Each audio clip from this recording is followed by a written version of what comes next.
Hello students, welcome to chemical science. और आज बच्चों हम बीएससी फर्स्ट ईयर 2021 का फिज़िकल केमिस्ट्री का पेपर डिस्कस कर रहे हैं। ठीक है, तो देखते हैं क्या क्या आया था लास्ट ईयर।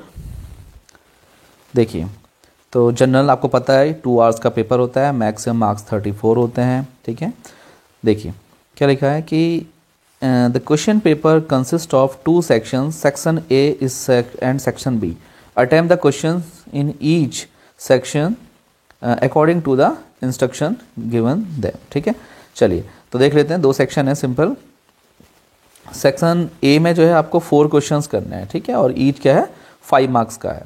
देखिए तो क्या है इसमें question, describe the postulate of kinetic theory of gases and its limitations to a real gas. ठीक है, सही है ना, ईजी है, कोई ज़्यादा टफ नहीं है।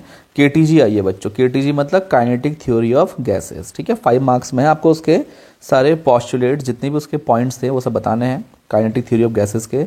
फर्स्ट क्वेश्चन था। देन सेकंड, देखिए सेकंड में क्या है, describe the method for the determination of surface tension, also explain the effect of temperature on surface tension of a liquid. Clear? ठीक है, determination, describe the method for determination of surface tension. Surface tension को determine करने की कोई method बतानी है, आपने पढ़ी होगी। ठीक है, एंड और सरफेस टेंशन में हमें इफेक्ट ऑफ टेम्परेचर देखना है। ठीक है, बताना है। देन थर्ड क्वेश्चन देखिए, थर्ड क्वेश्चन कह रहा है what do you understand by the law of crystallography, explain in detail. ठीक है, आपने पढ़े होंगे फिजिकल केमिस्ट्री में, सॉलिड में पढ़ा होगा लॉ ऑफ क्रिस्टलोग्राफी, तो आपको वो लिखने हैं, 5 मार्क्स के हैं।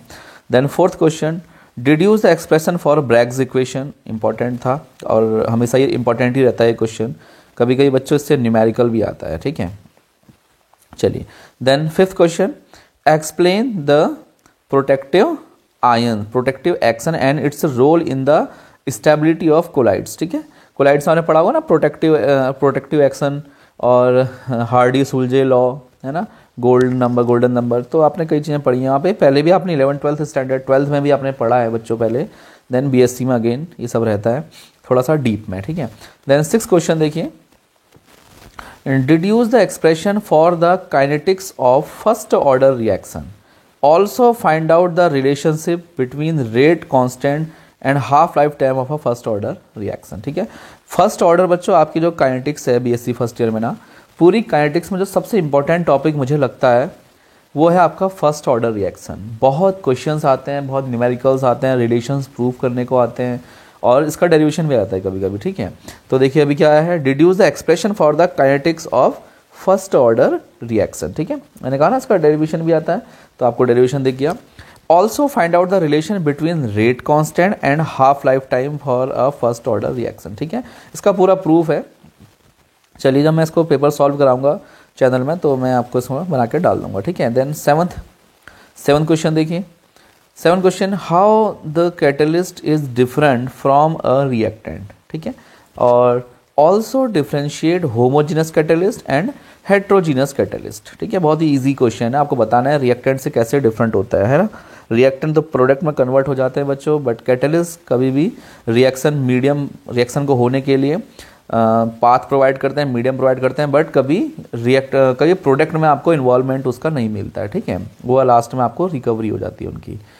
ठीक है, देन 8th क्वेश्चन देखिए, describe the isolated closed end open system with suitable example. ठीक है, थर्मोडायनेमिक्स का पहला क्वेश्चन देखा, बहुत ही ईजी क्वेश्चन है, बहुत ही थोड़ा सा और अच्छा आ सकता था, बट चलिए बहुत अच्छा है, आप लोगों के लिए अच्छा है। ठीक है, देन सेक्शन बी में आपको क्या करना है, attempt and only 1 question, each question carries 14 marks. ठीक है, एक क्वेश्चन आप अटेम्प्ट कर दीजिए, और एक क्वेश्चन में भी बच्चों यहाँ पे क्या है, पार्ट्स में आया है। ठीक है, क्वेश्चन अच्छा देखिए, 9th क्वेश्चन है, define the different types of molecular velocities in gases and explain the Maxwell distribution law for molecular velocities. ठीक है, आपने डिफरेंट काइंड्स ऑफ वेलोसिटीज पढ़ी होगी, रूट मीन स्क्वायर वेलोसिटी, याद आ रहा है ना। ठीक है, उन सबको आपको बताना है। ठीक है, और उनके भी मैक्सवेल डिस्ट्रीब्यूशन लॉ भी समझाना है। ठीक है, फिर इसी का सेकंड पार्ट है, देखिए बच्चों, define the critical constant and deduce the relationship between critical constant and van der Waals constant. Easy है बहुत, कोई इतना टफ नहीं है, मैथमेटिकली प्रूफ है, इसका करना है आपको। देन 10th क्वेश्चन देखिए, तो एक क्वेश्चन था वो, उसमें 2 पार्ट थे, ठीक है। 10th question, 1 mole of an ideal gas is expanded, ठीक है, 1 mole of an ideal gas is expanded reversibly from a volume of this to this at a constant temperature of 27 degree Celsius. Calculate Q, W, delta E and delta H of this process. Clear हो गया? ये भी easy question है, चलो अच्छा है, numerical है। देखिए 8 मार्क्स का न्यूमेरिकल है बच्चों, बहुत इजी न्यूमेरिकल आया है, वही 8 मार्क्स का। इसी का सेक्शन भी, discuss the factors affecting the rate of reaction. Very nice, ये और अच्छा है, बहुत इजी आया है। Discuss the factors affecting the rate of reactions, ठीक है, बताना है आपको रेट ऑफ रिएक्शन किन किन फैक्टर्स पर डिपेंड करता है, लाइक। देन 11th क्वेश्चन देखिए, 11th क्वेश्चन में क्या है, 50% of a first order reaction is completed in 23 minutes. Calculate the time required to complete 90% of this reaction. बहुत इजी है, ठीक है। तो आपको पहला रिलेशन यूज करके, एक बार फर्स्ट टाइम रिलेशन यूज करके क्या निकालना होता है, रेट कांस्टेंट के निकाल लेते हो, और देन उस के को जो है आप दूसरी इक्वेशन में पुट करके टी 90% निकाल लेते हो, ठीक है ना। क्लियर है? बहुत ईजी है, बहुत easy. Then deduce the relationship between heat capacity at constant volume and constant pressure. ये आपको पता है किसकी बात कर रहा है, किसकी बात कर रहा है बच्चों, Cp minus CV is equal to R। पढ़ा है ना बच्चों आपने, मेयर्स फॉर्मूला, ठीक है।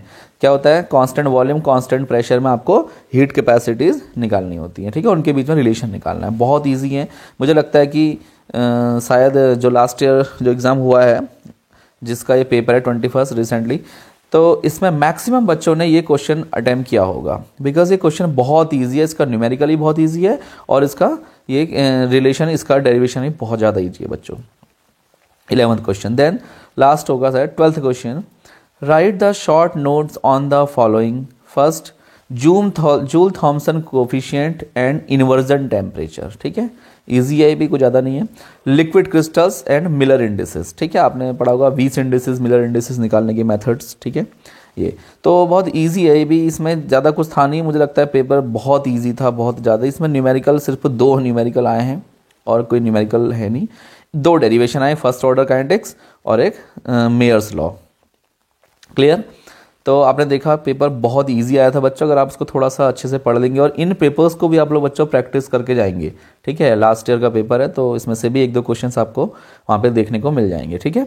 देन मैं इसका बाकी सॉल्यूशन डालूंगा, अगर आपको कोई पर्टिकुलर क्वेश्चंस पूछना हो तो आप वीडियो में कमेंट कर दीजिएगा, तो मैं उसका सॉल्यूशन बना के इसी में चैनल में अपलोड कर दूंगा। ओके।